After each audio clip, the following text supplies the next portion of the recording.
নমস্কার, আমি সুমন। নমস্কার, আমি Moumita. Stories with Suman and কোম্পানির বুধবারের পর্বে আপনাদেরকে স্বাগত। আপনারা অলরেডি থাম্বনেলে দেখে নিয়েছেন আজকের পর্ব কি নিয়ে। অন্তহীন রবি কিরণ। একদম। রবীন্দ্রনাথ ঠাকুরের মৃত্যু দিবস খুব সামনে, অর্থাৎ 22শে শ্রাবণ, ইংরেজিতে 7th অগস্ট। ব্যাপারটা হচ্ছে, রবীন্দ্রনাথ ঠাকুরের মতো মানুষের তো কোনোদিন মৃত্যু হয়নি, এই রবি কোনোদিন অস্তগামী হতে পারে না। তাই stories with Suman and company এই পার্টিকুলার উইকটাকে রবীন্দ্রনাথ ঠাকুর স্পেশাল উইক হিসেবে গণ্য করছে। দ্যাট ইজ ওয়াই বুধবারের এপিসোডে আমরা আজকে রবীন্দ্রনাথ ঠাকুরের জীবনের বেশ কিছু কথা নিয়ে আলোচনা করব। আর ঠিক তেমনি ভাবেই সামনের শনিবার রবীন্দ্রনাথ ঠাকুরের লেখা একটি গল্প আমরা পাঠ করে আপনাদেরকে শোনাবো। তাহলে বেশি দেরি করব না, এপিসোডটা শুরু করব। কিন্তু তার আগে একটা কথা বলে দিই, সেটা হচ্ছে রবীন্দ্রনাথ ঠাকুরের জীবন সম্পর্কে আমরা অনেকেই কম বেশি কিছু না কিছু জানি, অ্যাটলিস্ট তার লেখা, অ্যাটলিস্ট তার মনন, এগুলো সম্পর্কে। কিন্তু আজকের এপিসোডে আমরা আলোচনা করব রবীন্দ্রনাথ ঠাকুর নিজের জীবন সম্বন্ধে কি কি জীবন বোধ আমাদেরকে রেখে গেছেন, বিশেষত সেইটা নিয়ে আজকে আমাদের এপিসোড। তাহলে আর দেরি নয়, চলুন শুরু করা যাক। আচ্ছা সুমন, তুই আমাকে বল, কলকাতার জোড়াসাঁকো ঠাকুর বাড়িতে 25শে বৈশাখ 1268 সালে ওনার জন্ম হয়। ওনার বাবা যেহেতু দেবেন্দ্রনাথ ঠাকুর যেহেতু বাইরে বাইরে বেশিরভাগ সময় থাকতেন এবং ছোটবেলা থেকে 14 বছর বয়সে ওনার মা মারা যান এবং হ্যাঁ, এবং এটাও জানা যায় যে 12 বছর বয়সেও উনি বাবার সাথে বাইরেও গেছিলেন এবং সেই যে হ্যাঁ, এবং ওনার যে ছোটবেলাটা, এই ছোটবেলা থেকে মানে একটা মানুষের যে বড় হয়ে ওঠা, তাতে তো তার ছোটবেলার একটা বিশেষ একটা ভূমিকা থাকে। তো সেইটা নিয়ে তুই বল। দেখ, আমরা তো কেউ মানে রবীন্দ্র সাহিত্য নিয়ে রিসার্চার নই, আমরা অ্যাকচুয়ালি রবীন্দ্র এনথুজিয়াস্ট। তো যে কোনো রবীন্দ্র এনথুজিয়াস্টের কাছে এই পার্টিকুলার বইটা একটি বিশেষ সম্পদ। হ্যাঁ, আপনাদেরকে অলরেডি বইটার নাম দেখাচ্ছি এবং বইয়ের লিংক আমরা ডেসক্রিপশনে দিয়ে দেবো। বইটির নাম জীবন স্মৃতি বাই রবীন্দ্রনাথ ঠাকুর। আপনারা প্লিজ বইটা পড়তে পারেন। এতে রবীন্দ্রনাথ ঠাকুরেরই লেখা কিন্তু জীবন স্মৃতি। আপনারা রবীন্দ্রনাথ ঠাকুরের জীবনের ছোটবেলা থেকে হয়ে আসা ঘটনাসমূহ কিন্তু এখানে রবি ঠাকুর নিজে বর্ণনা করেছেন। সেখান থেকে আমরা একটা জিনিস পাচ্ছি, সেটা একটুখানি অল্প একটু পড়ে শোনে। একদম একদম। তো তুই যেটা প্রথমে বললি যে স্কুলের কথা, তো আমরা সবাই জানি যে রবীন্দ্রনাথ ঠাকুরের প্রথাগত যে শিক্ষা, স্কুলের শিক্ষা, সেটা খুব কম হয়েছিল, হয়নি না, খুব কম হয়েছিল। তো এবার যেটা ছোটবেলায় তাকে গৃহশিক্ষক রেখে পড়ানো হয়েছিল, কিন্তু তার আগে একটা ছোট্ট মজার ঘটনা ঘটেছিল, সেটা বলছি। তো তো তাদের একজন খাজাঞ্চি ছিল যার নাম ছিল কৈলাস মুখুজ্জে। তো কৈলাস মুখুজ্জে তাদেরকে, মানে রবীন্দ্রনাথ এবং রবীন্দ্রনাথের ছোট ছোট আরো যারা ভাই বোন ছিল তাদেরকে, এবং ওরা তো একটা জয়েন্ট ফ্যামিলি থেকে বিলং করতেন, তো জয়েন্ট ফ্যামিলিতে যারা যারা ছিলেন তাদেরকে ওই খাজাঞ্চি মশাই তাদেরকে কিছুটা ছড়া করে করে পড়াতেন নিজের ছোটবেলায়। তো সেখানে একটা ছোট্ট গল্প উনি বলছেন যে, কৈলাস মুখুজ্জে আমার শিশুকালে অতি দ্রুত বেগে মস্ত এক ছড়ার মতো করে বলে আমাকে মনোরঞ্জন করিত। সেই ছড়াটার প্রধান নায়ক ছিলাম আমি, এবং তাহার মধ্যে একটি ভাবী নায়িকার নিঃসংশয় সমাগমের আশা অতিশয় উজ্জ্বলভাবে বর্ণিত ছিল। এই যে ভুবন মোহিনী বধূটি ভবিতব্যতার কোল আলো করে বিরাজ করেছিল, ছড়া শুনতে শুনতে তার চিত্রটিতে মন ভারী উৎসুক হয়ে উঠত। মানে ছোটবেলা থেকেই কবিকে তিনি, মানে গুরুদেবকে তিনি একজন নায়ক হিসেবে বর্ণনা করতেন এবং তাকে একটি নায়িকা দিতেন। সেই জন্য কৈলাস মুখুজ্জের কথা কিন্তু রবি ঠাকুরের খুব ভালো করে মনে আছে, ছোটবেলার স্মৃতি। ঠিক আছে, আরেকটা ঘটনা এখানে খুব ইম্পর্টেন্ট। এখানে উনি আবার লিখছেন, শিশুকালের সাহিত্য রসভোগে দুটো স্মৃতি এখনো জেগে আছে। মনে পড়ে বৃষ্টি পড়ে টাপুর টুপুর, নদেও এলো বান। এই ছড়াটা যেন শৈশবের মেঘদূত। তারপরে যে কথাটা মনে পড়ছে তা স্কুলে যাওয়ার সূচনা। একদিন দেখলাম দাদা এবং আমার বয়োজ্যেষ্ঠ ভাগিনেও সত্য স্কুলে গেলেন, কিন্তু আমি স্কুলে যাইবার যোগ্য বলে গণ্য হইলাম না। উচ্চস্বরে কান্না ছাড়া যোগ্যতা প্রচার করার আর কোনো উপায় আমার হাতে ছিল না। ইহার পূর্বে কোনোদিন গাড়িও চড়ি নাই, বাড়ির বাইরেও বের হই নাই। তাই সত্য যখন স্কুল পথের ভ্রমণ বৃত্তান্তটিকে অতিশয়োক্তি অলঙ্কারে প্রত্যহই অত্যুজ্জ্বল করে তুলিতে লাগলো, তখন ঘরে আর মন কিছুতেই টিকতে চাইল না।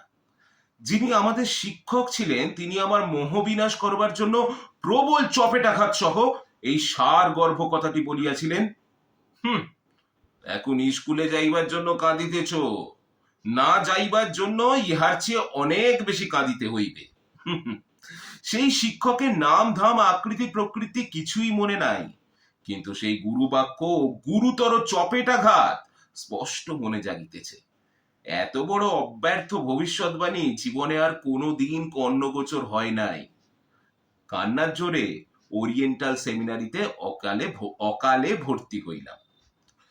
তো মানে এখানে যেটা বলতে চাইছেন উনি, যে আফটার অল ওনার ছোটবেলায় উনি স্কুলে ভর্তি হতে চেয়েছেন কেন, তার থেকে বয়সে বড় দাদা ভাগিনা তারা যখন যাচ্ছে স্কুলে, এবং তখনকার দিনে যে সমাজ ব্যবস্থা, সেখানে বাড়ি থেকে তখনই বের হতে হতো যখন কোনো কাজে যাওয়া হচ্ছে, সেখানে তারা স্কুলে যাচ্ছে, জুড়ি গাড়ি করে যাচ্ছে, না জানি পথের শোভা কি সুন্দর, সেটা রবি ঠাকুর দেখতে পাচ্ছেন না, তার জন্য তিনি স্কুলে ভর্তি হতে চাইছেন। তো এটা একটা খুব সুন্দর গল্প। আচ্ছা, তাহলে যেটা বলছিলাম সেটা হচ্ছে যে রবি ঠাকুরের তো ছোটবেলা থেকে যে একটা রসবোধ ছিল সেটা তো আমরা জানতে পারি, কারণ যেহেতু ওনাকে ওই নায়িকার কথা উল্লেখ করা হতো বলে ওনার যে ব্যাপারটা ভালো লাগতো, সেটা সবারই ছোটবেলা থাকে। হ্যাঁ, তো সেইটা থেকে মানে একটা কবিকে কিছু সৃষ্টি করতে গেলে তার মধ্যে সেই রসবোধ বা এই ব্যাপারটা থাকাটা খুব প্রয়োজন। সেটা না হলে তো সৃষ্টি আসে না বা আসবে না। তো সেই বিষয়ে আমরা কিছু জানতে পারি এখানে? না, উনি একটা জায়গায় লিখছেন, হ্যাঁ সেই বিষয়ে অনেক কিছুই জানতে পারি, সেটা নিয়ে বলছি তো। একটা পর্ব কেন, হাজারটা পর্ব রবীন্দ্রনাথ শেষ হবে না, সেটা কথা না। কথা হচ্ছে একটা ছোট্ট তার কবিতা চর্চার সময়কালটা বলছি, যখন তার ওই 7-8 বছরের বেশি বয়স নয়, সেই সময় তিনি একটা জিনিস লিখছেন। হরিণ শিশু নতুন শিং বের হবার সময় সে যেমন যেখানে সেখানে গুঁতা মারিয়া বেড়ায়, নতুন কাব্যোদ্গম হলে আমি সেই রকম উৎপাত করতে আরম্ভ করলাম। বিশেষত আমার দাদা আমার এই সকল রচনায় গর্ব অনুভব করিয়া শ্রোতা সংগ্রহের উৎসাহে সংসারকে একেবারে অতিষ্ঠ করিয়া তুলিলেন। মনে আছে একদিন একতলায় আমাদের জমিদারি কাছারির আমলাদের কাছে কবিত্ব ঘোষণা করবার জন্য আমরা দুই ভাই বের হয়ে এসেছি। এমন সময় তখনকার ন্যাশনাল পেপার পত্রের এডিটর শ্রীযুক্ত নবগোপাল মিত্র মহাশয় সবেমাত্র আমাদের বাড়িতে পদার্পণ করিয়াছেন। তৎক্ষণাৎ দাদা তাহাকে গ্রেপ্তার করিয়া লইলেন। বললেন, হে নবগোপাল বাবু, রবি একটা কবিতা লিখিয়াছে, একটু শুনুন না। শুনাইতে বিলম্ব হইল না, কাব্য গ্রন্থাবলীর বোঝা তখন ভারী হয় নাই। কবি কীর্তি কবির জামার পকেটে পকেটেই তখন অনায়াসে ফেরে। নিজেই তখন লেখক, মুদ্রাকর, প্রকাশক, এই তিন একে একে তিন হইয়াছিলাম। কেবল বিজ্ঞাপন দিবার কাজে আমার দাদা আমার সহযোগী ছিলেন। পদ্মের ওপরে একটি কবিতা লিখিয়াছিলাম, সেটা দেউড়ির সামনে দাঁড়াইয়া উৎসাহিত উচ্চ কণ্ঠে নবগোপাল বাবুকে শুনাইয়া দিলাম। তিনি একটু হাসিয়া বলিলেন, বাহ, বেশ হয়েছে, কিন্তু ওই দ্বিরেফ শব্দটার মানে কি? দ্বিরেফ অর্থাৎ দয়ে বয়ে হসি রয়াকার ফ এবং ভ্রমর, দুটো শব্দই 3 অক্ষরের কথা। ভ্রমর শব্দটা ব্যবহার করলে ছন্দের কোনো অনিষ্ট হইত না, কিন্তু দ্বিরেফ নামক ওই দুরূহ কথাটা কোথা থেকে সংগ্রহ করিয়াছিলাম মনে নাই। সমস্ত কবিতাটার মধ্যে ওই শব্দটার উপরেই আমার আশা ভরসা সবচেয়ে বেশি ছিল। দফতরখানার আমলা মহলে নিশ্চয়ই ওই কথাটাতে বিশেষ ফল পাইয়াছিলাম, কিন্তু নবগোপাল বাবুকে ইহাতেও লেশ মাত্র দুর্বল করিতে পারল না। এমনকি তিনি হাসিয়া উঠলেন। আমার দৃঢ় বিশ্বাস হইল নবগোপাল বাবু সমজদার লোক নহেন, তাহাকে আর কখনো কবিতা শুনাই নাই। তাহার পরে আমার বয়স অনেক হইয়াছে, কিন্তু কে সমজদার কে নয় তাহা পরখ করবার প্রণালীর বিশেষ পরিবর্তন হইয়াছে বলিয়া মনে হয় না। যা হোক, নবগোপাল বাবু হাসিলেন বটে, কিন্তু দ্বিরেফ শব্দটা মধু পান মত্ত ভ্রমরের মতোই স্বস্থানে অবিচলিত রইয়া গেল। তো এইটাও একটা ব্যাপার যে মানে এটা থেকে রসবোধ বোঝা যায় যে ধীরের শব্দ এবং ভ্রমর শব্দ দুটোর মানে এক। মানে উনি ভ্রমর বা মৌমাছিকে বোঝাবার চেষ্টা করেছিলেন, কিন্তু ধীরের শব্দটাকে উনি কোথা থেকে খুঁজে বার করেছিলেন এবং সেইটা ওই কবিতাটার মধ্যে পুট করেছিলেন, এবং তিনি ভেবেছিলেন এই তার ধীরের শব্দটার জন্যই ওনার নামটা আরো বেশি প্রচলিত, মানে আরো বেশি মানুষের কাছে নতুন শব্দ। এটা যে এই যে শুরুটা যেটা উনি লিখেছেন যে হরিণ শিশুর নতুন শিং বাহির হইবার সময় সে যেমন যেখানে সেখানে গুঁতা মারিয়া বেড়ায়, নতুন কাব্যোদ্গম লইয়া আমি সেই রকম উৎপাত আরম্ভ করিয়াছিলাম। এটা রসবোধ ছাড়া তুই কি বলবি? এটা রসবোধ ছাড়া, এত সূক্ষ্ম রসবোধ না থাকলে কি করে হবে? এবং সেটার একটা উদাহরণ নয় কিন্তু, মানে এরকম আরো আরো আরো অনেক উদাহরণ রয়েছে। আমি আমাদের সমস্ত দর্শকদেরকে একটা বিশেষ অনুরোধ করছি, আপনারা জীবন স্মৃতি বইটি প্লিজ একবার পড়ুন। আপনারা ডেফিনেটলি যে কোনো বইয়ের দোকানে কলেজ স্ট্রিটে পাবেন, আমরা বইয়ের লিঙ্কও আপনাকে দিয়ে দেবো আপনাদেরকে। আপনারা প্লিজ জীবন স্মৃতির একবার পড়ুন, আপনারা সত্যি আনন্দ পাবেন।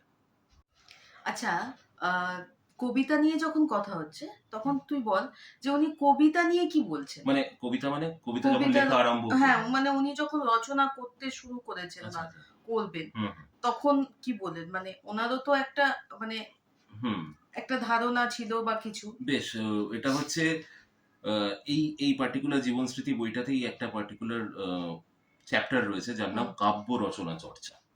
উনি সেখানে লিখছেন যে ওনার একটা নীল খাতা ছিল, সেই নীল খাতাটা ক্রমেই পরিপূর্ণ হয়ে উঠছে, এই খেরোর খাতার মতো নীল খাতা, সেটা ক্রমেই পরিপূর্ণ হয়ে উঠছে, এটা কিন্তু তিনি ওখানে লিখছেন। তো একটা ওখানে একটা ঘটনা উনি লিখেছেন, আমি কবিতা লিখি, এ খবর যাহাতে রটিয়া যায় নিশ্চয়ই সে সম্বন্ধে আমার ঔদাসীন্য ছিল না। সাতকড়ি দত্ত মহাশয় যদিচ আমাদের ক্লাসের শিক্ষক ছিলেন না, তবু আমার প্রতি তাহার বিশেষ স্নেহ ছিল। তিনি প্রাণী বৃত্তান্ত নামে একখানা বই লিখিয়াছিলেন। আশা করি কোন সুদক্ষ পরিহাস রসিক ব্যক্তি সেই গ্রন্থ লিখিত বিষয়ের প্রতি লক্ষ্য করিয়া তাহা স্নেহের কারণ নির্ণয় করিবেন না। তিনি একদিন আমাকে ডাকিয়া জিজ্ঞাসা করিলেন, কি হে, তুমি নাকি কবিতা লিখিয়া থাকো? লিখিয়া যে থাকি সে কথা গোপন করি না। ইহার পর থেকে তিনি আমাকে উৎসাহ দিবার জন্য মাঝে মাঝে দুই এক পদ কবিতা দিয়া তাহা পূরণ করিয়া আনিতে বলিতেন। তাহার মধ্যে একটি আমার মনে আছে। তিনি লিখেছিলেন, রবি করে জ্বালাতন আছিল সবাই, বরসা ভরসা দিল আর ভয় নাই। আমি ইহার সঙ্গে যে পদ্য জুড়িয়াছিলাম তাহার কেবল দুটো লাইন মনে আছে। আমার সেকালের কবিতাকে কোনো মতেই দুর্বোধ্য বলা চলে না, তাহারই প্রমাণ রূপে লাইন দুটিকে এই সুযোগে দলিলভুক্ত করিয়া রাখিলাম। সেই লাইন দুটি হলো, মিনগণ হীন হয়ে ছিল সরোবরে, এখন তাহারা সুখে জলক্রীড়া করে। ইহার মধ্যে যেটুকু গভীরতা আছে তাহা সবই সরোবর সংক্রান্ত এবং অত্যন্তই স্বচ্ছ। তো উনি আরো লিখছেন যে আরেকটি কোন ব্যক্তিগত বর্ণনা হইতে 4 লাইন উদ্ধৃত করি, আশা করি ইহার ভাষা ও ভাব অলঙ্কার শাস্ত্রে প্রাঞ্জল বলিয়া গণ্য হইবে। এবং এই পার্টিকুলার ছড়াটা আমরা সবাই জানি, আমরা ছোটবেলা থেকে অনেকবার বলেছি। সেটি হলো, আমসত্ত্ব দুধে ফেলি তাহাতে কদলি দলি, সন্দেশ মাখিয়া তাতে হাপুস হুপুস শব্দ, চারিদিক নিস্তব্ধ, পিপিড়া কাঁদিয়া যায় পাতে। তো এইটাও তো আমরা ছোটবেলা থেকে পড়েছি, এটা ওনার নিজস্ব সংগ্রহ, এবং উনি জীবন স্মৃতিতে এই পার্টিকুলার ছড়াটা কিন্তু উদ্ধৃত করেছেন। এটা ওনারও একটা প্রিয় ছড়ার মধ্যে পড়তো, এবং তার থেকে ওনার খাদ্য রসিক ছিলেন উনি, সেটা সম্বন্ধে আমরা বলবো, অবশ্যই বলবো। তো খাদ্য রসিক উনি কেমন ছিলেন সেটা নিয়েও আমরা আলোচনা করবো। তো এইরকম কিন্তু ওনার সঙ্গে মানে যা যা ঘটনাগুলো তোকে বললাম সেগুলো তো হয়েছে। এবং আচ্ছা, এবারে তুই বল, যখন আমরা কোনো কিছু লিখি তখন তো সেটা কাউকে শোনাতে ইচ্ছা করে। এবারে এরকম মানুষ পাওয়া খুব দুরূহ হয় যে যেটা আমি লিখছি সেটা সে বুঝবে বা তার অবধি সেই ব্যাপারটা সেই বয়সে। তো সেই বয়সের রবীন্দ্রনাথ ঠাকুরের কোনো শ্রোতা কথা আমরা জানতে পারি, এবং তার নাম হচ্ছে শ্রীকণ্ঠ বাবু। এবং সব থেকে মজার ব্যাপারটা হচ্ছে এই যে ভদ্রলোক শ্রীকণ্ঠ বাবু, ইনি কিন্তু রবীন্দ্রনাথের সমবয়সী বা তার থেকে বয়সে কিছুটা বড় এরকম ছিলেন না, উনি তার বাবার বন্ধু ছিলেন। বরঞ্চ মহর্ষি দেবেন্দ্রনাথ ঠাকুরের থেকে বয়সে কয়েক বছরের বড় ছিলেন। উনি ছিলেন রবীন্দ্রনাথ ঠাকুরের বাড়িতে তার দাদা রবি ঠাকুর এবং তার বাকি যারা বাচ্চা বাচ্চা যারা রয়েছে সেই সময় তাদের একজন গুণমুগ্ধ শ্রোতা। তিনি অ্যাকচুয়ালি তার বাড়িতে শুনতে আসতেন এবং তার স্বভাব নিয়ে, এবং প্রথম কথা তার প্রকৃতিগত যে তার মাথা জোড়া টাক, তার সব দাড়ি গোঁফ কামানো, এভাবে তো কবি তো বর্ণনা মানে রবি ঠাকুর তো বর্ণনা দিয়েইছেন। এছাড়া উনি একটা ছোট্ট ঘটনার কথা উল্লেখ করেছেন যাতে সেই ভদ্রলোকের প্রকৃতি সম্বন্ধে একটা আইডিয়া পাওয়া যায়। উনি এটা লিখছেন, আমাদের বাড়িতে একসময় একজন বিখ্যাত গায়ক কিছুদিন ছিলেন। তিনি মত্ত অবস্থায় শ্রীকণ্ঠবাবুকে যাহা মুখে আসিত তাহাই বলিতেন। শ্রীকণ্ঠবাবু প্রসন্ন মুখে সমস্তই মানিয়া লইতেন, লেশমাত্র প্রতিবাদ করিতেন না। অবশেষে তাহার প্রতি দুর্ব্যবহারের জন্য সেই গায়কটিকে আমাদের বাড়ি হইতে বিদায় করাই স্থির হইল। ইহাতে শ্রীকণ্ঠবাবু ব্যাকুল হইয়া তাহাকে রক্ষা করবার চেষ্টা করিলেন। বারবার করিয়া বলিলেন, আহা, ও তো কিছু করে নাই, মদে করিয়াছে, মদের ঘোরে বলিয়াছে। কেহ দুঃখ পায় ইহা তিনি সহিতে পারিতেন না। ইহার কাহিনীও তাহার পক্ষে অসহ্য ছিল। এই জন্য বালকদের কেহ যখন কৌতুক করিয়া তাহাকে পীড়ন করিতে চাহিত, তখন বিদ্যাসাগরের সীতার বনবাস বা শকুন্তলা হইতে কোনো একটা করুণ অংশ তাহাকে পড়িয়া শোনাইত। তিনি দুই হাত মেলিয়া নিষেধ করে অনুনয় করিয়া কোনো মতে থামাইয়া দিবার জন্য ব্যস্ত হইয়া পড়িতেন। এই বৃদ্ধটি যেমন আমার পিতার, তেমনি দাদাদের, তেমনি আমাদেরও বন্ধু ছিলেন। আমাদের সকলের সঙ্গে তাহার বয়স মিলিত। কবিতা শোনাইবার এমন অনুকূল শ্রোতা সহজে মেলে না। ঝর্ণার ধারা যেমন এক টুকরো নুড়ি পাইলেও তাহাকে ঘিরিয়া ঘিরিয়া নাচিয়া মাত করিয়া দেয়, তিনিও তেমনি যে কোনো একটা উপলক্ষ পাইলেই আপন উল্লাসে উদ্বেল হইয়া উঠতেন। দুইটি ঈশ্বরস্তব রচনা করিয়াছিলাম, তাহাতে যথারীতি সংসারের দুঃখ কষ্ট ভব যন্ত্রণার উল্লেখ করিতে ছাড়ি নাই। শ্রীকণ্ঠবাবু মনে করিলেন এমন সর্বাঙ্গ সম্পূর্ণ পরমার্থিক কবিতা আমার পিতাকে শুনাইলে তিনি নিশ্চয়ই ভারী খুশি হইবেন। মহা উৎসাহে কবিতা শুনাইতে লইয়া গেলেন।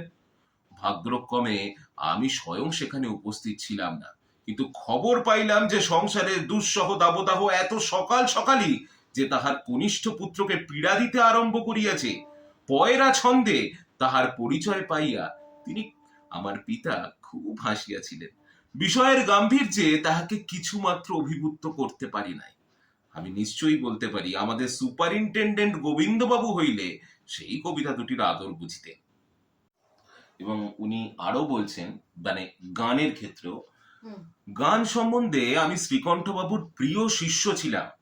তাহার একটি গান ছিল, मैं छोड़ो ब्रज की बांसुरी। এই গানটি আমার মুখে সকলকে শোনাইবার জন্য তিনি আমাকে ঘরে ঘরে টানিয়া লইয়া বেড়াইতেন। আমি গান ধরিতাম, তিনি সেতারে ঝংকার দিতেন, এবং যেখানটিতে গানের প্রধান ঝোঁক मैं छोड़ो, সেইখানটিতে মাতিয়া উঠিয়া তিনি নিজে যোগ দিতেন ও অশ্রান্ত ভাবে সেটিকে ফিরিয়া ফিরিয়া আবৃত্তি করিতেন এবং মাথা নাড়িয়া মুগ্ধ দৃষ্টিতে সকলের মুখের দিকে চাহিয়া যেন সকলকে ঠেলা দিয়া ভালো লাগায় উৎসাহিত করিয়া তুলিতে চেষ্টা করিতেন। তা এইটা, এই যে ভদ্রলোককে নিয়ে রবীন্দ্রনাথ লিখেছেন, এবং উনি যে শ্রীকণ্ঠবাবুকে সত্যি খুব ভালোবাসতেন, শ্রীকণ্ঠবাবু ওনাকে স্নেহ করতেন, এবং শেষে শ্রীকণ্ঠবাবুর কিভাবে মৃত্যু হয়েছিল এবং চুঁচুড়ার বাড়িতে সেখানে তার পিতা গিয়েছিলেন দুরারোগ্য ব্যাধিতে, তিনি ভুগছেন, এই কথাটাও কিন্তু এই বইতেই তিনি কিন্তু বর্ণনা করেছেন।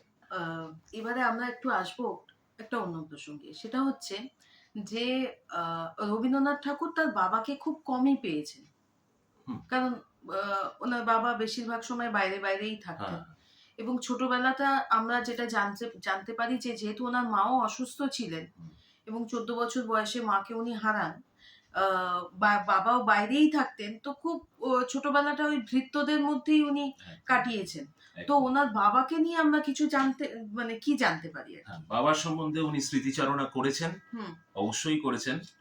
তো হ্যাঁ, বাবার ব্যাপারে যেটা ব্যাপার, যে বাবার সঙ্গে রবি ঠাকুর ছেলেবেলায় কয়েকটা জায়গায় ঘুরতে গিয়েছিলেন, তার মধ্যে বোলপুরে যাওয়ার স্মৃতিটা উনি খুব ভালো করে বর্ণনা করেছেন। যে প্রথম তার রেলগাড়িতে চড়ার স্মৃতি, সেটাও কিন্তু তিনি বর্ণনা করেছেন। ঠিক আছে, যে রেলগাড়ি যখন এসেছিলেন সেখানে উনি লিখছেন যে বিশেষ দক্ষতা না থাকিলে রেলগাড়িতে চড়া এক ভয়ঙ্কর সংকট, পা ফসকাইয়া গেলেই আর রক্ষা নাই। তারপর গাড়ি যখন চলিতে আরম্ভ করে তখন শরীরের সমস্ত শক্তিকে আশ্রয় করিয়া খুব জোর করিয়া বসে থাকা চাই, নইলে এমন ভয়ানক ধাক্কা দেয় যে মানুষ কে কোথায় ছিটকাইয়া পড়ে তাহার ঠিকানা পাওয়া যায় না। এইসব কথা আমি শুনিয়াছিলাম, তাই স্টেশনে পৌঁছিয়া আমার মনের মধ্যে বেশ একটু ভয় ভয় করিতেছিল। কিন্তু বাবার হাত ধরে গাড়িতে এত সহজেই উঠিলাম যে মনে সন্দেহ হইল এখনো হয়তো গাড়ি ওঠার আসল অঙ্গটাই বাকি রইয়াছে। তাহার পরে যখন অত্যন্ত সহজে গাড়ি ছাড়িয়া দিল তখন কোথাও বিপদের একটুও আভাস না পাইয়া মনটা বিমর্ষ হইয়া গেল। গাড়ি ছুটিয়া চলিল। তরু শ্রেণীর সবুজ নীল পাড় দেওয়া বিস্তীর্ণ মাঠ এবং ছায়াছন্ন গ্রামগুলি রেলগাড়ির দুই ধারে দুই ছবির ঝর্ণার মতো বেগে ছুটিতে লাগলো, যেন মরীচিকার বন্যা বহিয়া চলিয়াছে। সন্ধ্যের সময় বোলপুরে পৌঁছিলাম। পালকিতে চড়িয়া চোখ বুঝিলাম। একেবারে কাল সকালবেলায় বোলপুরের সমস্ত বিস্ময় আমার জাগ্রত চোখের সম্মুখে খুলিয়া যাইবে, এই আমার ইচ্ছা। সন্ধ্যের অস্পষ্টতার মধ্যে কিছু কিছু আভাস যদি পাই তবে কালকের অখণ্ড আনন্দের রসভঙ্গ হইবে। ভোরে উঠিয়া বুক দুরু দুরু করিতে করিতে বাহিরে আসিয়া দাঁড়াইলাম।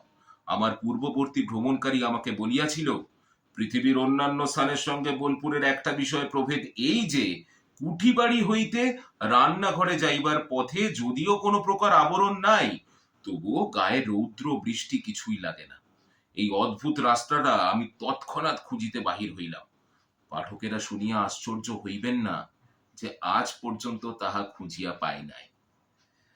আমরা শহরের ছেলে, কোনকালে ধানের ক্ষেত দেখি নাই।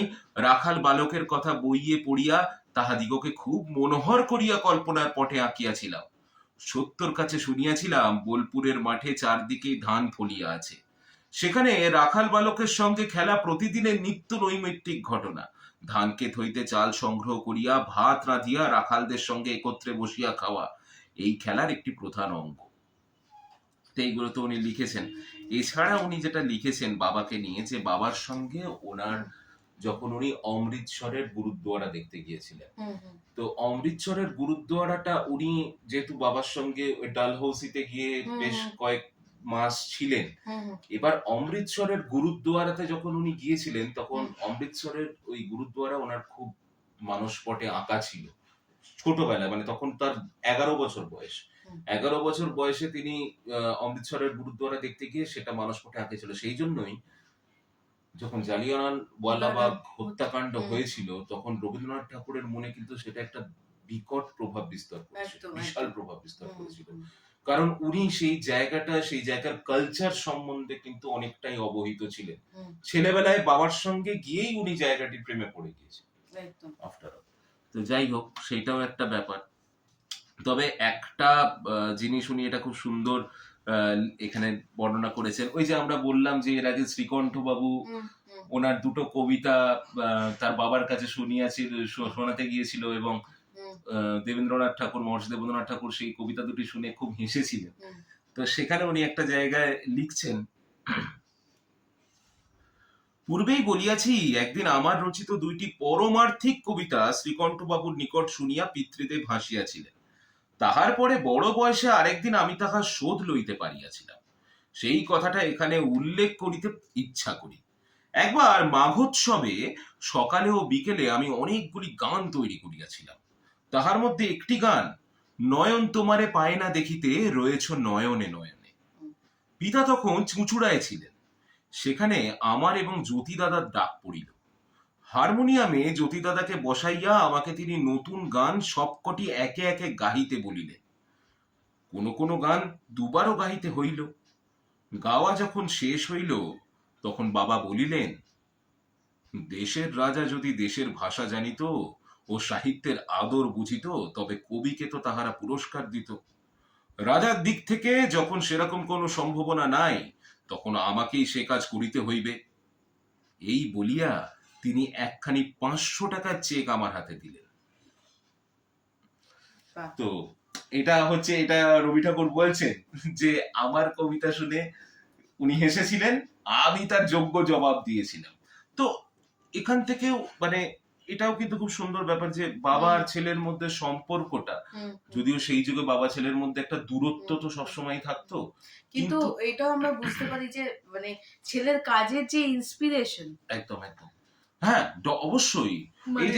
এই যে উনি লিখছেন যে বাবা আমাকে ইংরেজি পড়াইবেন বলিয়া পিটার্স পার্লেস টেলস পর্যায়ের অনেকগুলি বই লইয়া গিয়াছিলেন, তাহার মধ্যে হইতে বেঞ্জামিন ফ্র্যাঙ্কলিনের জীবন বৃত্তান্ত তিনি আমার পাঠ্যরূপে বাছিয়া দিলেন। তিনি মনে করিয়াছিলেন জীবনী অনেকটা গপ্পের মতো লাগিবে এবং আমি তাহা পড়িয়া আমার উপকার হইবে, কিন্তু পড়াতে গিয়া তার ভুল ভাঙিল। বেঞ্জামিন ফ্র্যাঙ্কলিন নিতান্তই সুবুদ্ধি মানুষ ছিলেন, তাহার হিসাব করা কেজো ধর্মনীতির সংকীর্ণতা আমার পিতাকে পীড়িত করত। তিনি এক এক জায়গা পড়াইতে পড়াইতে ফ্র্যাঙ্কলিনের ঘোরতর সাংসারিক বিজ্ঞতার দৃষ্টান্তে উপদেশ বাক্যে অত্যন্ত বিরক্ত হইয়া উঠিতেন এবং প্রতিবাদ না করিয়া থাকিতে পারতেন না। মানে যেটা তার ছেলেকে পড়াতে গিয়েছিলেন সেই পড়াতে গিয়ে, এবং সেটাও কিন্তু ঠিক ব্রাহ্ম সচেতনতা নিয়েও যেখানে রবীন্দ্রনাথ ঠাকুর বলছেন, সেখানেও রবীন্দ্রনাথ ঠাকুর বলছেন যে তিনি তার বাবাকে বলেছিলেন যে এই যে আর্য অনার্যের যে বিভেদটা, যে ব্রাহ্মণ আসনে আর্য ছাড়া কেউ বসতে পারবে না, এটা উনি ওনার বাবাকে বলেছিলেন যে আমার এইটি পছন্দ হয় না। তখন স্বয়ং দেবেন্দ্রনাথ ঠাকুর বলেছিলেন ঠিক আছে, তুমি তাহলে পরে সেটা পরিবর্তন করে দিও।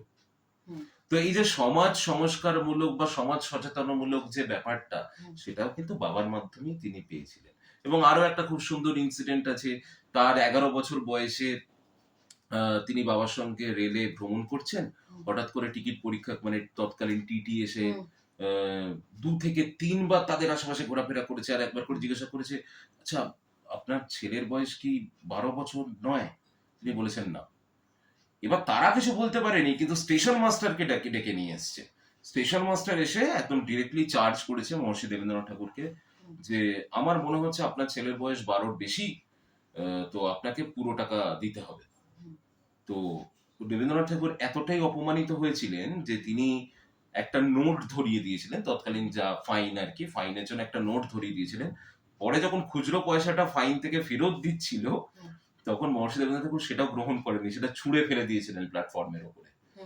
তো এখানেও রবি ঠাকুর বলছেন যে আমি হয়তো বয়সের তুলনায় বেশি বাড়ন্ত ছিলাম, কিন্তু বাবাকে সেই জন্য একটুখানি মানে প্রবলেমে পড়তে হয়েছিল, অসুবিধায় পড়তে হয়েছিল আর কি। তো এইভাবে রবি ঠাকুরের সঙ্গে তার বাবার বেশ কিছু ব্যাপার কিন্তু আমরা, এবং মোস্টলি সেগুলো পড়াশোনা, কোথাও ঘুরতে গিয়ে তিনি কিন্তু তার সন্তানের সঙ্গে পড়া নিয়ে আলোচনা করতেন, একটা জায়গায় বসে এক একটা জিনিসের পাঠ করছেন। এইটাও কিন্তু তার বাবার সঙ্গে তার একটা মানে ইয়ে ছিল। যেমন উনি একটা জায়গায় লিখছেন, আমার বেশ মনে আছে মেজদাদার কোনো চিঠিতে ছিল তিনি কর্মক্ষেত্রে গলবদ্ধ রজ্জু হইয়া খাটিয়া মরিতেছেন। এই স্থানের কয়েকটি বাক্য লইয়া পিতা আমাকে তাহার অর্থ জিজ্ঞাসা করিয়াছিলেন।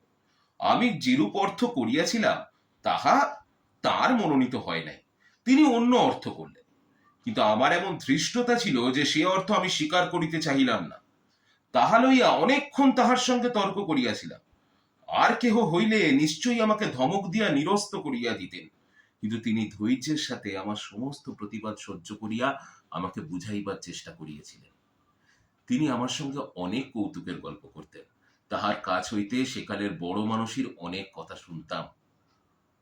তো এই যে ব্যাপারটা যে তর্ক করেছিলেন বাবার সঙ্গে, তৎকালীন যুগে আমরা যেরকম সাহিত্য পড়েছি সেখানে বাবা এবং ছেলের মধ্যে তর্ক হচ্ছে, এটা আমরা সাধারণভাবে পূর্বতন সাহিত্যে দেখিনি। রবি ঠাকুরের কাছে সেই অপশনটা ছিল। এত বলিষ্ঠ লেখক তো আর এমনি এমনি তৈরি হয়ে যাননি, পারিবারিক শিক্ষা ছাড়া তো হয় না এগুলো।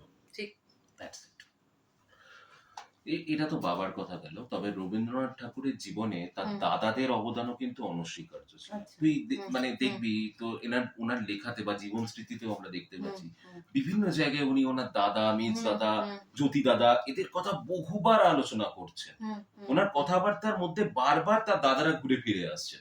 তো অলরেডি আমরা জ্যোতি দাদার কিছু ঘটনা, মেজ দাদার কিছু ঘটনা নিয়ে, আরেকটা ঘটনা উনি ওনার দাদাকে নিয়ে বর্ণনা করেছিলেন, সেটা হচ্ছে ওনার উপনয়নের পরে ওনারা আমাদের মুলাজোড়, মানে আমরা যেখানে থাকি শ্যামনগর, মুলাজোড়ে গঙ্গার ধারে রবি ঠাকুর তার দাদার সঙ্গে বেড়াতে এসেছেন। সেখানকার একটা ঘটনা উনি বলছেন যে ছোটবেলায় এমন অনেক জিনিসই আমার মনে পড়ে যেটা তখন বুঝি নাই, কিন্তু তাহা আমার অন্তরের মধ্যে খুব একটা নাড়া দিয়াছে। আমার নিতান্ত শিশুকালে মূলা জোড়ে গঙ্গার ধারের বাগানে মেঘোদয়ে বড় দাদা ছাদের উপরে একদিন মেঘদূত আওড়াইতেছিলেন। তাহা আমার বুঝিবার দরকার হয়নি এবং বুঝিবার উপায়ও ছিল না। তাহার আনন্দ আবেগপূর্ণ ছন্দ উচ্চারণে আমার পক্ষে যথেষ্ট ছিল। ছেলেবেলায় যখন ইংরেজি আমি প্রায় কিছুই জানিতাম না, তখন প্রচুর ছবিওয়ালা একখানি ওল্ড কিউরিওসিটি শপ লইয়া আমাকে আমার দাদা আগাগোড়া পড়িয়েছিলেন। 15 আনা কথাই বুঝতে পারি নাই। নিতান্ত আবছায়া গোছের কি একটা মনের মধ্যে তৈরি করিয়া সেই আপন মনের নানা রঙের ছিন্ন সূত্রে গ্রন্থি বাঁধিয়া তাহাতে ছবিগুলো গাঁথিয়াছিলাম। পরীক্ষকের হাতে যদি পড়িতাম তবে মস্ত একটি শূন্য পাইতাম, সন্দেহ নাই, কিন্তু আমার পক্ষে সে পড়া তত বড় শূন্য হয় না। তো এটাও একটা ব্যাপার। তার দাদাদের সম্পর্কেও কিন্তু রবীন্দ্রনাথের প্রত্যেকটা লেখার মধ্যে তার দাদারা ঘুরে ফিরে এসছে। আচ্ছা, উনি তো অনেকগুলো ছোট ছোট পত্রিকা প্রকাশ করতেন, মানে ওনার বাড়ি থেকে, মানে ঠাকুর বাড়ি থেকে সেগুলো প্রকাশিত হতো, যেমন কড়ি ও কোমল, ছবি ও গান। এইগুলোর মাঝখানে একটা পার্টিকুলার পত্রিকার কথা রবি ঠাকুর মেনশন করছেন, যে পত্রিকাটি তার খুব প্রিয় ছিল। সেই পত্রিকাটার নাম ছিল বালক, এবং তার বউ ঠাকুরানী এই পত্রিকাটি সম্পাদনা করতেন। ঠিক আছে, এবং সেটা এই পত্রিকাটার মেন কি ছিল, কারণটা কি ছিল, যে বালক পত্রিকাটিতে সেই ঠাকুর বাড়ির বালকরা তারা তাদের নিজেদের লেখা ছাপাবে। আচ্ছা, মানে একটা বাড়ির কালচার কতটা রিচ হলে এটা তৈরি হয়। তো উনি এটা লিখছেন, ছবি ও গান এবং কড়ি ও কোমলের মাঝখানে বালক নামের একটি মাসিক পত্র 1 বছরের ওষুধের মতো ফসল ফলাইয়া লীলা সম্বরণ করিল। বালকদের পাঠ্য একটি সচিত্র কাগজ বাহির করিবার জন্য মেজ বউ ঠাকুরানীর বিশেষ আগ্রহ জন্মিয়াছিল। তাহার ইচ্ছা ছিল সুধীন্দ্র, বলেন্দ্র প্রভৃতি আমাদের বাড়ির বালকগণ এই কাগজে আপন আপন রচনা প্রকাশ করে, কিন্তু শুদ্ধমাত্র তাহাদের লেখায় কাগজ চড়িতে পারি না জানিয়া তিনি সম্পাদক হইয়া আমাকেও রচনার ভার গ্রহণ করতে বললেন। 2-1 সংখ্যা বালক বাহির হইবার পর একবার 2-1 দিনের জন্য দেওঘরের রাজনারায়ণ বাবুকে দেখিতে যাই। কলিকাতা ফিরিবার সময় রাত্রের গাড়িতে ভিড় ছিল, ভালো করিয়া ঘুম আসিতেছিল না, ঠিক চোখের ওপর আলো জ্বলিতেছিল। মনে করিলাম ঘুম যখন হইবেই না, তখন এই সুযোগে বালকের জন্য একটা গল্প ভাবিয়া রাখি। গল্প ভাবিবার ব্যর্থ চেষ্টার টানে গল্প আসিল না, ঘুম আসিয়া পড়িল। স্বপ্ন দেখিলাম, কোনো এক মন্দিরের সিঁড়ির ওপর বলির রক্তচিহ্ন দেখিয়া এক বালিকা অত্যন্ত করুণ ব্যাকুলতার সঙ্গে তাহার বাপকে জিজ্ঞাসা করিতেছে, বাবা, বাবা, এ কি, এই যে রক্ত? বালিকার এই কাতরতায় তাহার বাপ অন্তরে ব্যথিত হইয়া অথচ বাহিরে রাগের ভান করিয়া কোনো মতে তাহার প্রশ্নটিকে চাপা দেবার চেষ্টা করিতেছে।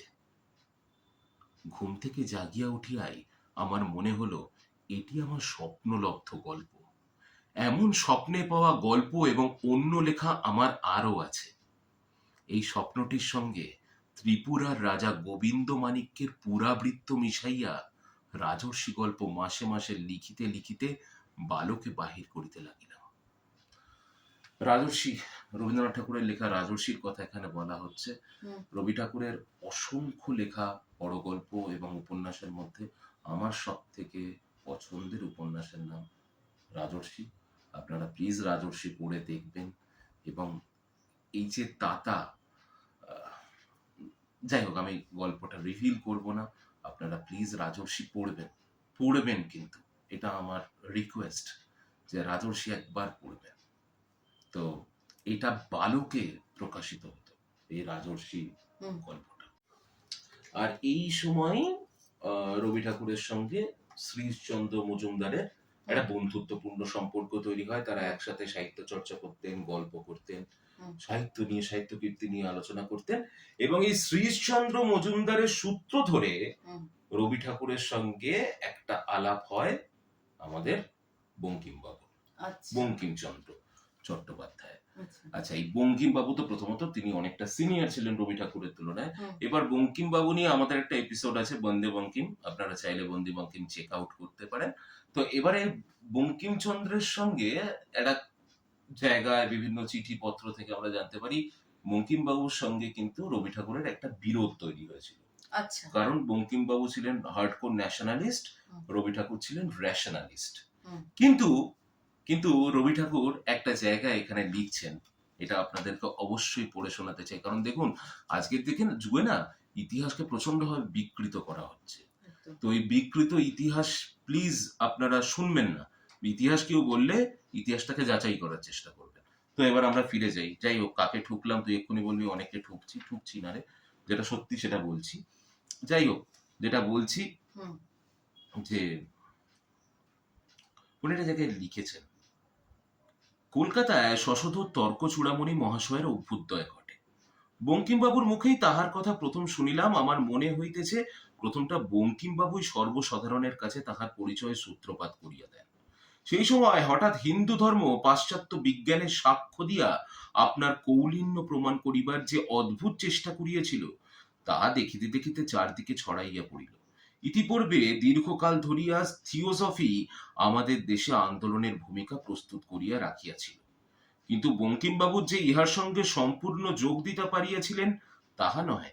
তাহার প্রচারপত্রে তিনি যে ধর্ম ব্যাখ্যা করিতেছিলেন তাহার উপরে তর্ক চূড়ামণি ছায়া পড়ে নাই, কারণ তাহা একেবারেই অসম্ভব ছিল। আমি তখন আমার কোণ ছাড়িয়া বাহিরে আসিয়া পড়িতেছিলাম। আমার তখনকার এই আন্দোলনকালের লেখাগুলিতে তাহার পরিচয় আছে। তাহার কতক বা ব্যঙ্গকাব্যে, কতক বা কৌতুক নাট্যে, কতক বা তখনকার সঞ্জীবনী কাগজে পত্র আকারে বাহির হইয়াছে। ভাবাবেশের কুহক কাটাইয়া তখন মল্লভূমিতে আসিয়া তাল ঠুকিতে আরম্ভ করিয়াছি। সেই লড়াইয়ের উত্তেজনার মধ্যে বঙ্কিমবাবুর সঙ্গে আমার একটা বিরোধের সৃষ্টি হইয়াছিল। তখনকার ভারতীয় এবং প্রচারে তাহার ইতিহাস রহিয়াছে, তাহার বিস্তারিত আলোচনা এখানে অনাবশ্যক। এই বিরোধের অবসানে বঙ্কিমবাবু আমাকে যে একখানি পত্র লিখিয়াছিলেন তাহা দুর্ভাগ্যক্রমে আমি হারিয়ে ফেলেছি। যদি থাকিত তবে পাঠকেরা দেখিতে পাইতেন বঙ্কিমবাবু কেমন সম্পূর্ণ ক্ষমার সহিত এই বিরোধের কাঁটাটুকু উৎপাটন করিয়া ফেলিয়াছিলেন। আচ্ছা, এবারে আসি ওনার স্বদেশিকতার পরিচয়। মানে স্বদেশিকতা তো ডেফিনেটলি ছিলই এবং সেই কারণে একটা জায়গায় রবি ঠাকুর লিখছেন যে আমাদের পরিবারকে দেখে মনে হতো যে আমাদের পরিবারে পাশ্চাত্য শিক্ষাই সব থেকে বেশি প্রভাব বিস্তার করেছে, কিন্তু আমি এবং আমার দাদারা সবাই কিন্তু মাতৃভাষায় সবকিছু চর্চা করতাম। মানে তাদের বাড়িতে কিন্তু বাংলার চর্চাই ছিল। দেখে তো মনে হয় প্রিন্স দ্বারকা ঠাকুরকে দেখে যেটা মনে হয় যে একটা পাশ্চাত্য শিক্ষায় শিক্ষিত ফ্যামিলি, কিন্তু রবি ঠাকুর বলছেন আমাদের বাড়ি বুনিয়াদ ছিল কিন্তু বাংলা শিক্ষা। ঠিক আছে, যে পাশ্চাত্যতা ছিল কিন্তু যেরকম ভাবে সাধারণ মানুষ মনে করে সেভাবে ছিল না। এবং তার সব থেকে বড় উদাহরণ কিন্তু ঠাকুর বাড়ির রান্নার মধ্যেও পাওয়া যায়, যেটা নিয়ে আমরা একটু বলবো। প্রজ্ঞা সুন্দরী দেবীর ব্যাপার নিয়েও আমরা কথা বলবো। কিন্তু তার আগে একটা ছোট্ট জিনিস, ওই যেটা বললাম যে দেবেন্দ্রনাথ ঠাকুর কে একজন তার আত্মীয়, তিনি নাকি সবে সবে ইংরেজি ভাষা শিক্ষা করে মহর্ষি দেবেন্দ্রনাথ ঠাকুরকে একটি ইংরেজিতে চিঠি লিখেছিলেন। তো দেবেন্দ্রনাথ ঠাকুর একটু রকচটা মানুষ ছিলেন, তো চিঠিটা মানে ছিঁড়ে ফেলে দিয়েছিলেন আর কি, ইংরেজিতে ভাষায় লেখা বলে। উনি বলেছিলেন উনি কি ও কি ইংরেজ, ও ইংরেজিতে চিঠি লিখেছে কেন, বাংলায় লিখেনি কেন। তো যাই হোক, স্বদেশিকতা মানে সেই সময় থেকেই যে আমাদের বাংলা ভাষাটাকে যে একটা প্রাধান্য দেওয়া বা গুরুত্ব দেওয়া, যেটা কিনা মানে এখন অনেক সময় আমরা দিয়ে উঠতে পারি না, সেটা অন্য প্রসঙ্গ। বাট হ্যাঁ, তো সেই ব্যাপারটা আমরা পাই এখানে। এবং আমরা জানতে পারি যে আমরা সবাই জানি যে উনি 1915 সালে ব্রিটিশ রাজ পরিবার থেকে যে নাইট উপাধি পান, সেটা 1919 সালের যে 13ই এপ্রিল, সেই সময় যে জালিয়ানওয়ালাবাগের হত্যাকাণ্ড হয়েছিল, হ্যাঁ, সেই ঘটনার পরিপ্রেক্ষিতে উনি কিন্তু ওনার নাইট উপাধি ত্যাগ করেন। এবং সেই সময় অমৃতসরে যে ঘটনাটা ঘটানো হয়েছিল, সেইটার বিরুদ্ধে ওনার এই নাইট উপাধি ত্যাগ কিন্তু অনেক বড় একটা প্রভাব বিস্তার করে। এবং নাইটহুড উপাধিটা একটা জিনিস মনে রাখতে হবে যে ব্রিটিশরা এমনি এমনি কাউকে উপাধি টুপাধি দিত না, হ্যাঁ, তো নাইটহুড উপাধিটা উনি পেয়েছিলেন কিন্তু তার অনন্য কীর্তির জন্য, একদম ঠিক আছে। এবং নাইটহুড উপাধি তৎকালীন যুগের সর্বোচ্চ উপাধি বলা যেতে পারে, সেইটাও কিন্তু রবি ঠাকুর ত্যাগ করেছিলেন। এবার এখন অনেক সময় অনেক মানুষকে আমরা বিভিন্ন জায়গায় বলতে শুনি যে রবি ঠাকুর কোথায় এমন কিছু রচনা করেছিলেন যেখানে স্বদেশিকতার কথা বলা হচ্ছে, বা তৎকালীন বৈপ্লবিক সংগ্রামে উনি কোথায় অ্যাক্টিভলি পার্টিসিপেট করেছিলেন। আপনাদের কয়েকটা কথা বলার আছে। এই যে আপনারা বঙ্কিমবাবু এবং রবীন্দ্রনাথের বিরোধ নিয়ে বিভিন্ন জায়গায় পলিটিক্যাল এজেন্ডা তৈরি করেন বা বিভিন্ন কথাবার্তা বলে বেড়ান, আপনারা হয়তো জানেন না এই বন্দে মাতরমকে পপুলার করার মূলেও ছিলেন কিন্তু রবি ঠাকুর। একদম। এবং এই যে প্রথম আজকে পুরো বঙ্কিমচন্দ্রের পুরো বন্দে মাতরমটা পুরো সবকটা ছত্র ব্যবহার করা হয়, কিন্তু প্রথম 4টে ছত্রকে নিয়ে জাতীয় কংগ্রেসে গাওয়া এটা কিন্তু রবি ঠাকুরই করেছিলেন। এবং জাতীয় কংগ্রেসের অধিবেশনে প্রত্যেকটা পলিটিক্যাল পার্সন ছিলেন সেই অধিবেশনে, মহাত্মা গান্ধী থেকে নেতাজি সুভাষচন্দ্র বোস অব্দি সবাই। কিন্তু একজন যদি নন পলিটিক্যাল পার্সন থাকেন তাহলে তিনি ছিলেন রবি ঠাকুর। অবশ্যই আমাদের বন্দে মাতরমের একটা এপিসোড আছে, আমরা দিয়ে দেবো সেই লিংকটা, আপনারা অবশ্যই সেটা শুনে নেবেন। তো সেটাও কিন্তু রবি ঠাকুরই করেছিলেন। হ্যাঁ, তো যাই হোক, এটা তার স্বদেশিকতার কথা এখান থেকে তো কিছুটা জানতে পারা যায় আফটার অল। আর দেখুন, একটা মানুষকে যার মানে যে মানুষটা পাহাড়ের মতো বিশাল, সমুদ্রের মতো গভীর, তাকে কয়েকজন মানুষ তাকে কিভাবে হেয় করছে, তাতে সমুদ্র বা পাহাড়ের কিছু এসে যায় না। হ্যাঁ, এবং আমার ব্যক্তিগতভাবে এটা মনে হয়, শিল্পী মানুষ অন্যরকম হয়। তারা হয়তো রাজনীতি নিয়েও যখন কথা বলেন, তারা হয়তো আমাদের মতো সেইভাবে সোচ্চার হন না। তাদের সোচ্চার হওয়াটা হয় তাদের সৃষ্টির মধ্যে দিয়ে। আসলে কলম যার হাতে থাকে না, একদম, তার ক্ষমতা বন্দুকের থেকে বেশি। Yes, the pen is always been mightier than sword. এটা ছিল, আছে, থাকবে।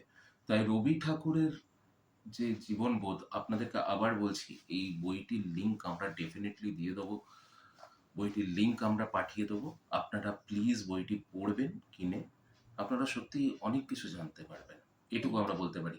তবে হ্যাঁ, 22শে শ্রাবণের এই বিশেষ অনুষ্ঠান এইভাবে শেষ করলে সত্যি খুব গালিগালাজ খাবো, ভাববে যে এরা কি করছে।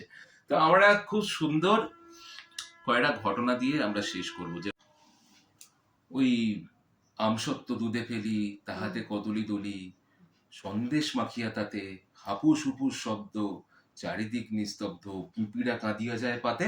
ওর থেকে সেই ছোটবেলা থেকেই উনি কিন্তু খাদ্য রসিক ছিলেন। আর আজকের যুগে কলকাতার বুকে এমন অনেক রেস্টুরেন্ট জন্ম হয়েছে, বা আপনারাও বাড়িতে অনেক খাবার দাবার বানিয়ে খান যেখানে ঠাকুর বাড়ির রান্না। একদম। তো প্রজ্ঞা সুন্দরী দেবী, যিনি সম্পর্কে রবীন্দ্রনাথ ঠাকুরের ভাইঝি ছিলেন, তিনি কিন্তু এই ঠাকুর বাড়ির রান্নাকে একটা পার্টিকুলার বইয়ের আকারে কিন্তু লিপিবদ্ধ করেছিলেন। এবং তিনি কিন্তু সেই পার্টিকুলার মানুষ যিনি ক্রমণী, অর্থাৎ এই যে আজকের দিনে মেনু কার্ড, এই যে খাবারের তালিকা, এই তালিকা বা নির্ঘণ্টের জন্ম কিন্তু তিনিই দিয়েছিলেন। তো একটা ছোট্ট গল্প, মানে ছোট্ট কিছু ঘটনা, এটা দিয়ে আজকের আমাদের এপিসোডটা শেষ করব আমরা। অল্পেতে খুশি হবে দামোদর শেঠকি, মুরকির মোয়া চাই ভাজা ভেটকি। দেখুন, এই দামোদর শেঠ ছড়াটা আমরা ছোটবেলায় সবাই পড়েছি। তো এই দামোদর শেঠ ছড়াটা পড়লেই দামোদর শেঠের যে চেহারাটা আমাদের চোখের সামনে ভেসে আসে, সেইটা কিন্তু রবি ঠাকুর নিজেই তৈরি করেছিলেন। এবার রবি ঠাকুর নিজে বাস্তবিক জীবনে পেটুক ছিলেন কিনা আমরা জানি না, কিন্তু তিনি যে খাদ্যরসিক ছিলেন সেটা নিয়ে কোনো সন্দেহ নেই। আচ্ছা, সেটার কয়েকটা যদি আমরা উদাহরণস্বরূপ কিছু বলতে পারি, সেটা হচ্ছে যে বনফুল, মানে লেখক বলাইচাঁদ মুখোপাধ্যায়, তো যার লেখা তিলোত্তমা আমরা কিছুদিন আগে করলাম তার মৃত্যুবার্ষিকীতে। তো বনফুল একবার সপরিবারে শান্তিনিকেতনে বেড়াতে গেছেন, এবং তিনি শান্তিনিকেতনে গিয়ে কবির সঙ্গে দেখা করতে গেছেন সন্ধ্যেবেলা। তো বনফুল কবিকে প্রেজেন্ট করার জন্য নিয়ে গেছেন হচ্ছে তার বাড়ির গরুর দুধে বানানো সন্দেশ। এবার চা জলযোগ হচ্ছে, তারপরে কবিকে বনফুল সন্দেশ দিয়েছেন একটা, কবি একটা মুখে চালান করেছেন, চালান করে আবার হাত পেতে আরেকটা চেয়েছেন। তো বনফুল তো খুব খুশি, বনফুল আরো দিয়েছেন। আরেকটা খেয়ে কবি তখন বলছেন যে বুঝলে একটা বিশেষ সমস্যা হলো। বনফুল ঘাবড়ে গেছেন, ভাবছেন কি সমস্যা হলো, মনে হয় সন্দেশটা ভালো লাগেনি। উনি বলছেন কি সমস্যা হলো বলুন তো? বলছে সমস্যা এটা হলো যে রসনা তৃপ্তি তো প্রথমে করে দারিক, তারপরে করে এই ঠাকুর, আরেকজন তৃতীয় কারোর উদ্ভব হয়ে গেল গো। এও কিন্তু কোথাও না কোথাও মধু জগতে প্রবেশ করে ফেললো। মানে ওনার সন্দেশটা খেতে এতটা ভালো লেগেছিল যে উনি বলছেন যে এইটা বেশ ভালো রকম টক্কর দিতে চলে এসছে। এবার তাছাড়াও ওনার রসবোধের এটা তো একটা ব্যাপার, তার সাথে হচ্ছে যে লেখক বনফুল তিনি শুধু লেখক ছিলেন না, তিনি কিন্তু তৎকালীন যুগের ক্রিটিক ছিলেন, এবং রবি ঠাকুরের কিছু লেখার কিন্তু উনি ক্রিটিক মানে ক্রিটিসাইজ করেছিলেন। হ্যাঁ, এবার এই তৎকালীন মানুষদের মধ্যে সম্পর্কটার রসায়নটা আমরা এখান থেকে বুঝতে পারি। তো রবি ঠাকুর বললেন, শোনো, তোমার নাম কিন্তু বনফুল হওয়া উচিত ছিল না, তোমার নাম হওয়া উচিত ছিল বিছুটি। তো যাকগে, তুমি আজকে বিকেলে আবার আসবে, তোমার তো দেখে মনে হয় তোমাকে তুমি মিষ্টি খেতে খুব একটা ভালোবাসো না, তাহলে তোমার জন্য একটু ঝাল ঝাল রান্না করি। মানে আজকে বিকেলবেলা কি দিতে বলি বলো তো? একটু ঝাল ঝাল করে কাবলে ছোলার ঘুগনি হবে নাকি? কাবলে ছোলার ঘুগনি একটুখানি পেঁয়াজ লঙ্কা দিয়ে খেলে তোমার ভালো লাগবে, তাই তো? মানে তোমার নামটা বনফুল, মানে অ্যাকচুয়ালি তো হওয়া উচিত ছিল বিছুটি, তার সঙ্গে সেটা বেশ ম্যাচ খাবে।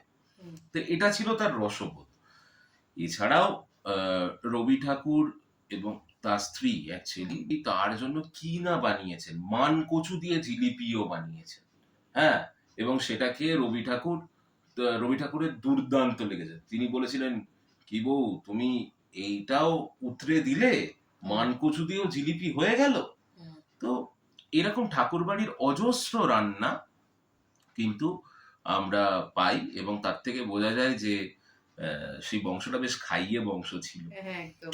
আর ওই যে যেটা প্রথমে বললাম প্রজ্ঞা সুন্দরী দেবীর কথা, রবি ঠাকুরের ভাইজি, তিনি কিন্তু প্রথম ক্রমণী এনেছিলেন, মানে খাবারের তালিকা, এবং রান্নাঘরের রান্নাকে বিশেষ মলাটে আনার প্রথম কাজটাও কিন্তু তিনি করেছিলেন।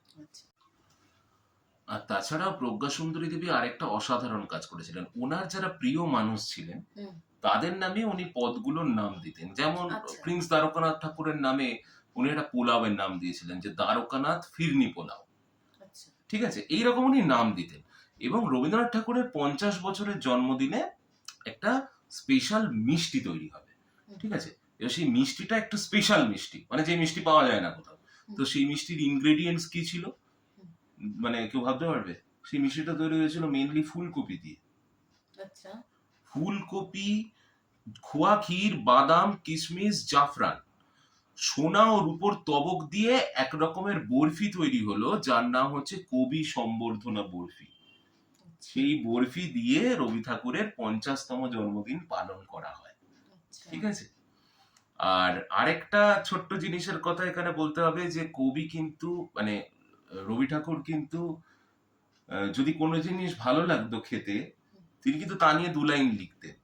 আজকে আমাদের যে জলযোগ যে ব্র্যান্ডটা, যে মিষ্টির ব্র্যান্ডটা, উনি কিন্তু জলযোগের মিষ্টি খেয়েছিলেন এবং ওনার ভালো লেগেছিল, উনি জলযোগের জন্য লিখে দিয়েছিলেন, জলযোগের মিষ্টি আমি চাখিয়া দেখিয়াছি, এই মিষ্টি কিন্তু এরা কিন্তু মিষ্টি বেশ ভালোই বানায়।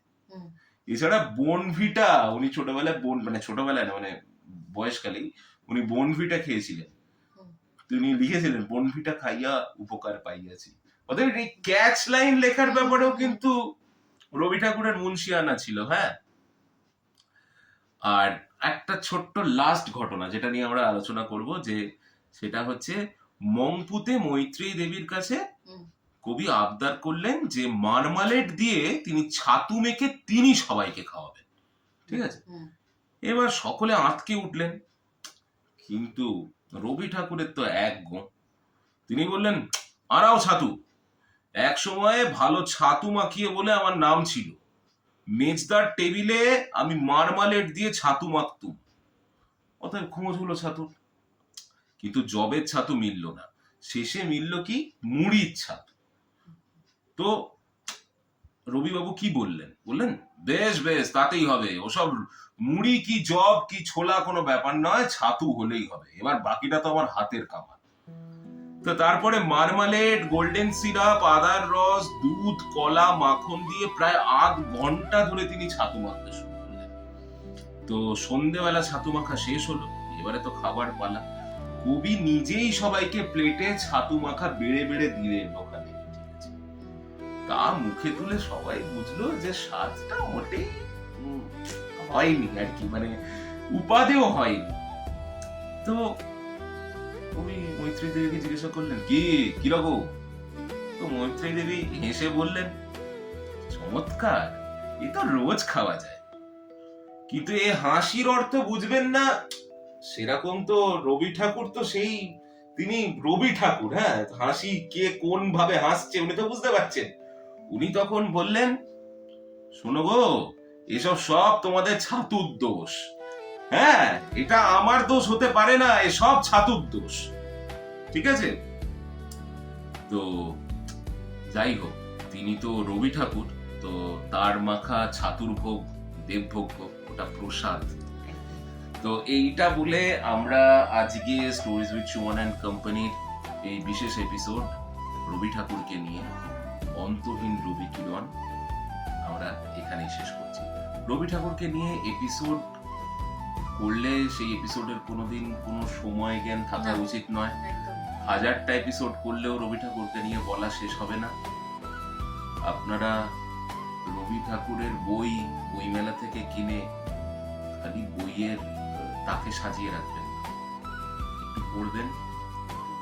রবি ঠাকুরের মনন, রবি ঠাকুরের চিন্তন, রবি ঠাকুরের গান, রবি ঠাকুরের কবিতা, রবি ঠাকুরের গল্প সবকিছুর মধ্যে থাকবেন।